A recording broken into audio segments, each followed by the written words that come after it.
दोस्तों, भगवान शिव ने जीवन के कई महत्वपूर्ण पहलुओं के बारे में हमें गहरी शिक्षाएं दी हैं, जिनमें से एक है घर में समृद्धि और खुशहाली लाने का तरीका। उनके अनुसार पत्नी की कुछ विशेष चीजें हैं जिन्हें यदि सही तरीके से लिया जाए तो व्यक्ति के जीवन में अपार धन और सुख समृद्धि आ सकती है। भगवान शिव के इस उपदेश के अनुसार पत्नी के इन दो खास अंगों को लेकर व्यक्ति न सिर्फ गरीबी से मुक्ति पा सकता है, बल्कि उसके घर में माता लक्ष्मी का वास भी होता है। तो आइए जानते हैं भगवान शिव की इस अद्भुत शिक्षा के बारे में, जो न केवल धन का कारण बनती है बल्कि परिवार में सुख, शांति और प्रेम भी बनाए रखती है। मित्रों, इस वीडियो में हम एक पावन कथा के माध्यम से जानने जा रहे हैं सुख, समृद्धि और धन अर्जित करने का महा उपाय। हालांकि ये कथा आध्यात्मिक दृष्टिकोण से जुड़ी हुई है और किसी भी प्रकार के गलत या अनैतिक कार्य को बढ़ावा नहीं देती। इसे केवल एक रूपक के तौर पर समझा जाना चाहिए जो पवित्रता और समृद्धि की दिशा में मार्गदर्शन करने वाली हो। इसी तरह की महत्वपूर्ण और ज्ञानवर्धक जानकारी प्राप्त करने के लिए हमारे चैनल समृद्धि को सब्सक्राइब करें और बेल आइकन को प्रेस करें ताकि नई वीडियोस की अपडेट आपको सबसे पहले मिल सके। आपसे अनुरोध है कि इस वीडियो को अंत तक आप ज़रूर देखें ताकि आप पूरी जानकारी प्राप्त कर सकें, चीज़ों को अच्छे से समझ सकें। तो आइए फिर बिना किसी देरी के इस वीडियो को शुरू करते हैं। लेकिन वीडियो में आगे बढ़ने से पहले आपसे एक छोटी सी रिक्वेस्ट है कि अगर वीडियो अच्छी लगे तो वीडियो को लाइक ज़रूर कीजिएगा। मित्रों, एक बार की बात है कि भगवान शिव कैलाश पर्वत पर विराजमान थे। तभी अंतरिक्ष मार्ग से होते हुए गरुड़ महाराज वहां पर पधारे और भगवान शिव को प्रणाम करते हुए कहते हैं, हे देवों के देव महादेव, आप मेरा प्रणाम स्वीकार करें। तब भगवान शिव गरुड़ महाराज को आशीर्वाद देते हुए कहते हैं, हे गरुड़ महाराज, आज आप कई महीनों बाद किस प्रयोजन से यहाँ पर पधारे हो? क्या आप मुझे किसी विषय में चिंतन करते हुए प्रतीत हो रहे हो? गरुड़ महाराज भगवान शिव से कहते हैं, हे प्रभु, आपने तो मुझे बताया था कि औरत की कौन सी 3 चीजें देखने से भयंकर गरीबी आती है, परंतु हे प्रभु, आज मेरे मन में 2 प्रश्नों ने फिर से जन्म लिया है, जिसकी वजह से मेरा मन किसी भी कार्य में नहीं लग रहा है। तब भगवान शिवजी जी कहते हैं, हे गरुड़ महाराज, आप अपने प्रश्न पूछिए, मैं आपके सभी प्रश्नों के उत्तर देने के लिए तैयार हूँ। गरुड़ देव जी भगवान शिव से कहते हैं, हे प्रभु, औरत के वो कौन से अंग हैं जिन्हें दबाने और चूसने से अपार धन की प्राप्ति होती है? गरुड़ देव का ये प्रश्न सुनकर भगवान शिव जी कहते हैं, हे गरुड़ महाराज, आज आपने समस्त मानव जाति के लिए ये प्रश्न पूछा है। फिर भगवान शिव जी कहते हैं, हे गरुड़ देव, मैं इस प्रश्न का उत्तर एक कथा के माध्यम से तुम्हें बताऊंगा। तो हे गरुड़ महाराज, आप इस कथा को पूरा ध्यान से और अंत तक सुनिए। जो भी पुरुष इस कथा को सुनने के बाद स्त्रियों के उस अंग को दबाता या चूसता है, वो कभी भी गरीब नहीं रहता और उसके घर में सदैव माता लक्ष्मी का वास होता है। तब गरुड़ देव कहते हैं, हे प्रभु, आप मुझे वो कथा सुनाइए। मैं उस कथा को शुरू से लेकर अंत तक सुनूंगा और समस्त मानव जाति में इन प्रश्नों का उत्तर विस्तारित करूंगा। भगवान शिव कथा को आगे बताते हुए कहते हैं, हे गरुड़ देव, एक बार की बात है, मध्य प्रदेश के एक छोटे से गांव में कश्यप नाम का एक व्यक्ति रहता था। उसकी एक पत्नी थी जिसका नाम मधुबाला था। मधुबाला देखने में बहुत ही ज्यादा सुंदर थी और वो अपने पति से बहुत ही ज्यादा घृणा करती थी। इसी कारण कश्यप अपनी पत्नी से बहुत ही ज्यादा परेशान था, क्योंकि उसकी पत्नी बात बात पर हमेशा उसे ताने मारा करती थी, तुम्हारे पास है ही क्या, घर में खाने तक को कुछ नहीं है। दोस्तों, उसके घर में बिल्कुल कंगाली छाई हुई थी। एक भी रुपया नहीं था और खाने के लिए अन्न का एक दाना तक नहीं था। एक तो घर में खाने के लिए खाना नहीं था, ऊपर से पत्नी के ताने सुन सुनकर वो बहुत परेशान हो गया था। कश्यप को बिल्कुल भी समझ नहीं आ रहा था कि वो आखिर करे तो करे क्या। इसी परेशानी में धीरे धीरे दिन व्यतीत हो रहे थे। फिर एक दिन की बात है, जब वो अपने घर से जंगल होते हुए एक सुनसान रास्ते पर निकल गया। वो रास्ता बहुत ही ज्यादा सुनसान था। उस रास्ते पर दूर दूर तक कोई नजर नहीं आ रहा था। पेड़ पौधों के अलावा ना कोई पशु था, ना कोई पंछी नजर आ रहे थे। वो चलते ही जा रहे थे। तभी उसे जंगल के भीतर एक आश्रम दिखाई देता है। वो उस आश्रम के पास जाता है और सोचता है, यहाँ दूर दूर दूर तक ना कोई पशु है, ना कोई पंछी, ना ही कोई मनुष्य दिखाई दे रहा है। तो कश्यप सोचता है ये आश्रम कहाँ से आ गया। तभी उसकी नज़र एक साधु पर तपस्या करते हुए पड़ी।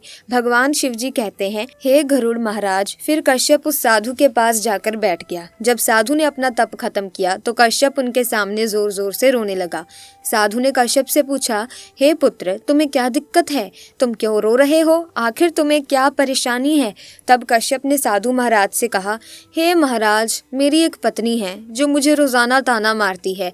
मैं गरीब हूँ तो मैं क्या करूँ? कितना भी कुछ कर लूँ लेकिन धन कमा ही नहीं पाता हूँ। मेरा एक छोटा सा धंधा था, वो भी पत्नी के कलेश की वजह से चौपट हो गया। वो दिन रात मुझसे झगड़ा करती थी, जिससे मैं काम पर ध्यान नहीं दे पाता था। कश्यप कहते हैं, अब तो मैं दाने दाने के लिए परेशान हो गया हूँ। हमारे घर में खाने के लिए ना कोई अन्न है और पीने के लिए भी पानी नहीं है। इस वस्त्र के अलावा मेरे पास कोई दूसरा वस्त्र भी नहीं है, जिसकी वजह से मैं एक ही वस्त्र पहनता हूँ।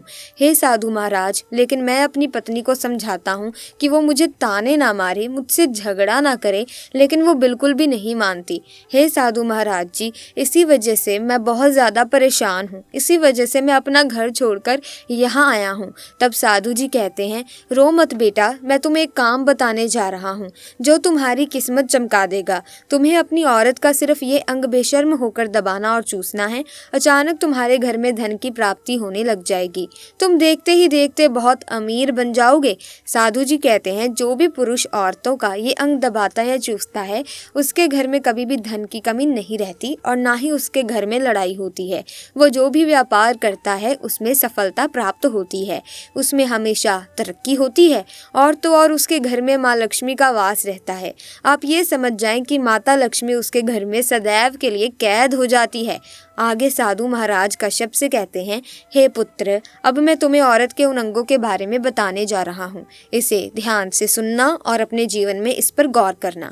तब कश्यप साधु जी महाराज की बातें बहुत गौर से सुनता है और कहता है, जितना जल्दी हो सके मुझे ये बता दो कि औरत का वो कौन सा अंग है जिसे दबाने या चूसने से अपार धन की प्राप्ति होती है। तभी साधु महाराज कश्यप से कहते हैं, हे पुत्र, इतनी भी क्या जल्दी है? मित्रों, तभी साधु जी महाराज उस आदमी को एक कहानी सुनाने लगते हैं और बताते हैं, हे पुत्र, एक नगर में एक सोनार रहता था जिसके बहुत सारे ग्राहक थे। अच्छा धंधा चल रहा था। वो दिन रात मेहनत करता था। उसके घर में सोनार और उसकी पत्नी रहा करते थे। उस सोनार और उसकी पत्नी में आपस में बहुत ही ज़्यादा प्रेम था। उसके घर में किसी भी प्रकार की लड़ाई झगड़ा या कलेश नहीं होता था। इसी वजह से उसके घर में सदैव महालक्ष्मी का वास रहता था और उसके धंधे में इतनी ज़्यादा बढ़ोतरी होती थी कि वो दिन प्रतिदिन और अमीर होता जा रहा था। उस सोनार और उसकी पत्नी में इतना प्रेम था कि आसपास के लोग उन्हें देखकर जल जाया करते थे। धीरे धीरे उसके पूरे गाँव के लोग जान गए कि सोनार और उसकी पत्नी में बहुत ज़्यादा प्रेम है। धीरे धीरे ये बात उस नगर के राजा तक पहुँच गई।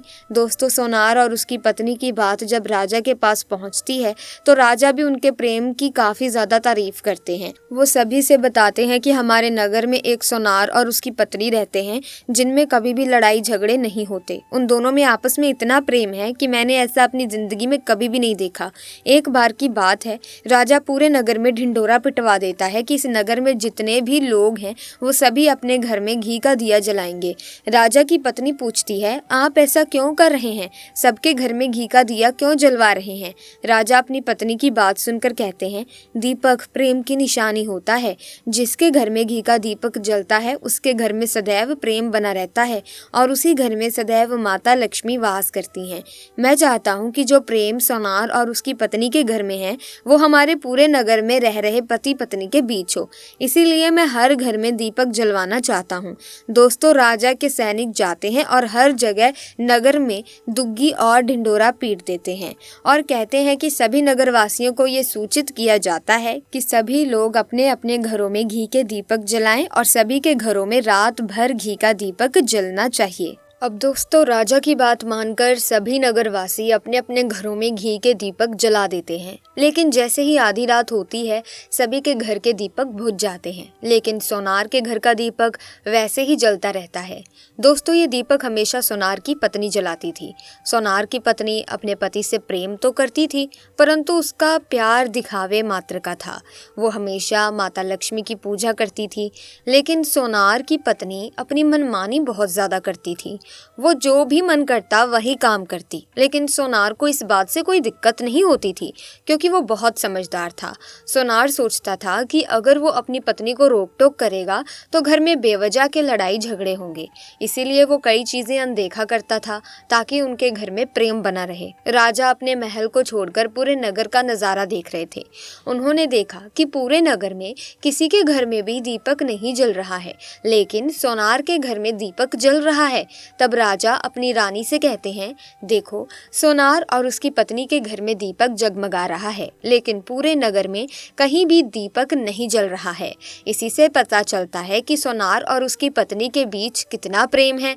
तब राजा की पत्नी कहती है, जो प्रेम सोनार और उसकी पत्नी के बीच है वो सोनार की पत्नी की वजह से है, और इसी कारण उनके घर में इतना प्रेम है। जब राजा रानी की बात सुनता है तो वो कहते हैं, नहीं, तुम्हारा सोचना गलत है।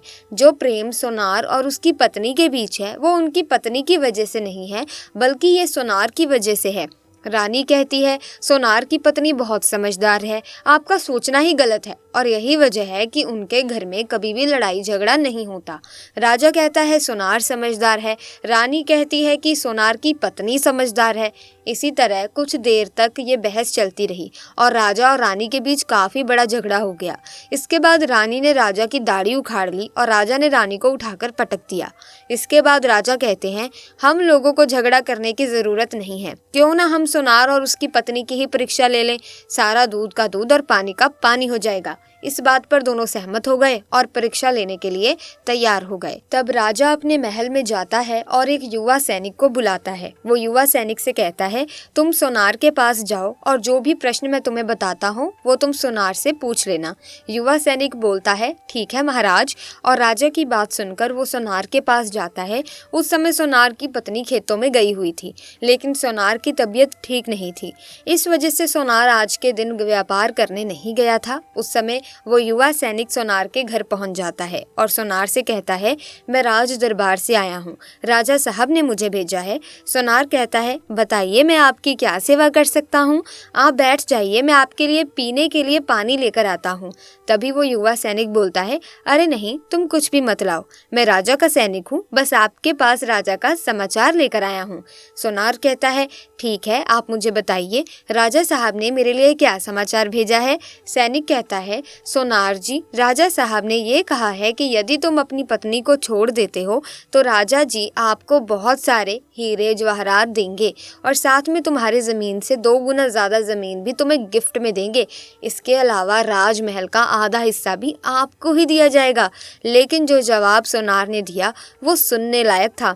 सोनार ने कहा, राजा जी, अपना पूरा राजमहल मुझे क्यों ना दे दें, लेकिन मैं अपनी पत्नी को नहीं छोड़ूंगा।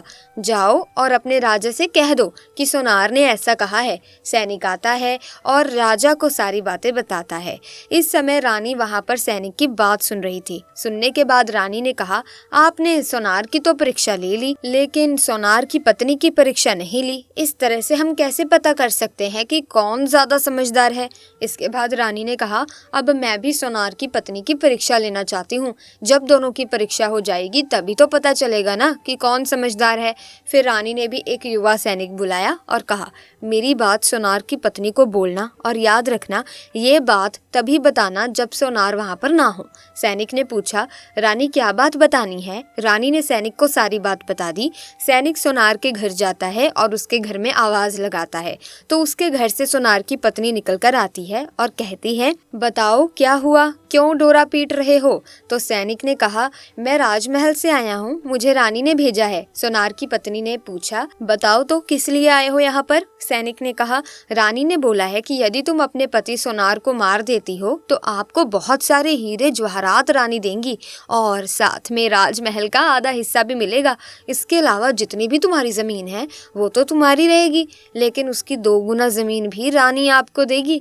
ये बात सुनकर सोनार की पत्नी तो तुरंत तैयार हो जाती है और कहती है, ठीक है, यदि मुझे रानी साहिबा देंगी इतना कुछ तो मुझे तो मंजूर है, मैं अपने पति को मार दूंगी। तब सैनिक पूछता है, रानी को लेकिन कैसे पता चलेगा कि तुमने अपने पति को मार दिया है? तभी सोनार की पत्नी बोलती है, अरे मेरे घर में जो दीपक जल रहा है, जब मैं सोनार को मार दूंगी तो उसे बुझा दूंगी, तभी आपको पता चल जाएगा कि मैंने सोनार को मार दिया है। अब सैनिक सोनार की पत्नी की बात सुनकर राजमहल जाता है और रानी को सारी बात बताता है। सोनार की पत्नी की बात सुनकर रानी बहुत ही ज़्यादा हैरान हो जाती है और राजा और रानी को स्त्री जाति से नफरत ही होने लगती है। जाहिर सी बात है, जो स्त्री अपने इतने प्यार करने वाले पति के बारे में ऐसा सोच सकती है वो किस हद तक गिर सकती है ये हम सोच भी नहीं सकते। उसी समय राजा अपने नगर के सभी लोगों को बुलाता है और कहता है, मैं चाहता हूँ कि मेरे और मेरे पत्नी की वजह से सोनार की जान ना जाए। तुम लोग ऐसा करो, उस सोनार के घर जाओ और सारी बातें बता दो और उस सोनार को बचा लो, वरना सोनार की पत्नी उसे मार देगी। इधर सैनिक सोनार के घर जाते हैं और सोचते हैं कि सोनार की पत्नी सोनार को रात में मारेगी और दिया बुझाएगी। इससे पहले ही हम सोनार के घर में पहुंच जाते हैं और सोनार को बचा लेते हैं।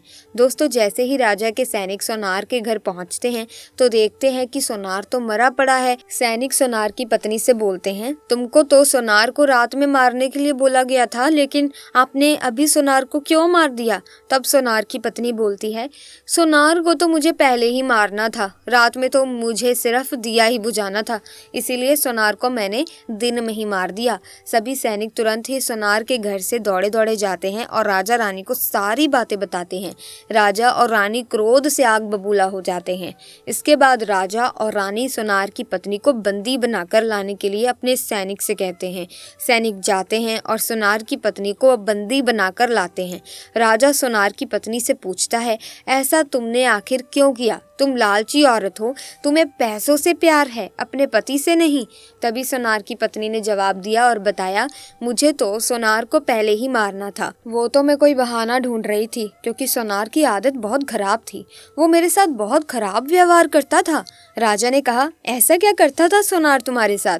तो सोनार की पत्नी ने जवाब दिया, वो मेरे नाक का ऊपरी हिस्सा अपनी उंगली से हमेशा दबाया करता था। इसके अलावा सोनार एक काम और मेरे साथ करता था, वो सोनार मेरे कान का पिछला हिस्सा अक्सर अपनी जीभ से स्पर्श किया करता था। राजा ने पूछा, ये बताओ, जब आप लोग गरीब थे तब क्या सोनार आपके साथ ये काम करता था? तो सोनार की पत्नी बोलती है, नहीं महाराज, तब ऐसा नहीं करता था। तब राजा ने कहा, मैं समझ गया कि सोनार ऐसा क्यों करता था। उसी समय साधु ने कश्यप से पूछा, तुम्हें कुछ समझ में आया? औरत का कौन सा अंग दबाने और चूसने से लोगों को अचानक धन की प्राप्ति होती है? कश्यप ने कहा, नहीं साधु जी, मुझे अभी भी अच्छे से समझ नहीं आया। तब साधु जी कहते हैं, अगर अभी भी समझ नहीं आया तो मैं फिर से तुम्हें बताता हूँ। सोनार अपनी पत्नी के साथ जो पहला काम करता था वो है उसके नाक के ऊपरी हिस्से को अपनी उंगली से दबाना। तो जिस भी मनुष्य के घर में पैसों की कंगाली रहती है उसे अपनी उंगली से औरत के नाक के ऊपरी हिस्से को ज़रूर से दबाना चाहिए। दोस्तों, औरत के नाक के ऊपरी हिस्से को बहुत ही ज़्यादा शुभ माना जाता है। इसी वजह से जो ये काम करता है वो हमेशा धनवान पुरुष बन जाता है। दूसरा काम है, जो भी पुरुष औरत के कान का पिछला हिस्सा अपनी जीभ से स्पर्श करता है, दोस्तों, उसके किस्मत के द्वार खुल जाते हैं, उसे अचानक धन की प्राप्ति होती है। ऐसा इसीलिए होता है क्योंकि औरत के कान में पिछले हिस्से में माता लक्ष्मी का वास होता है। जब आप ऐसा करते हैं तो माता लक्ष्मी आपसे प्रसन्न हो जाती है और आपको अपार धन देती है। और आपने एक बात तो ज़रूर सुनी होगी, औरतें माता लक्ष्मी का रूप मानी जाती हैं। यही वजह है कि संसार में जो भी मनुष्य यज्ञ या पवित्र काम करता है उसका घर धन से भर जाता है।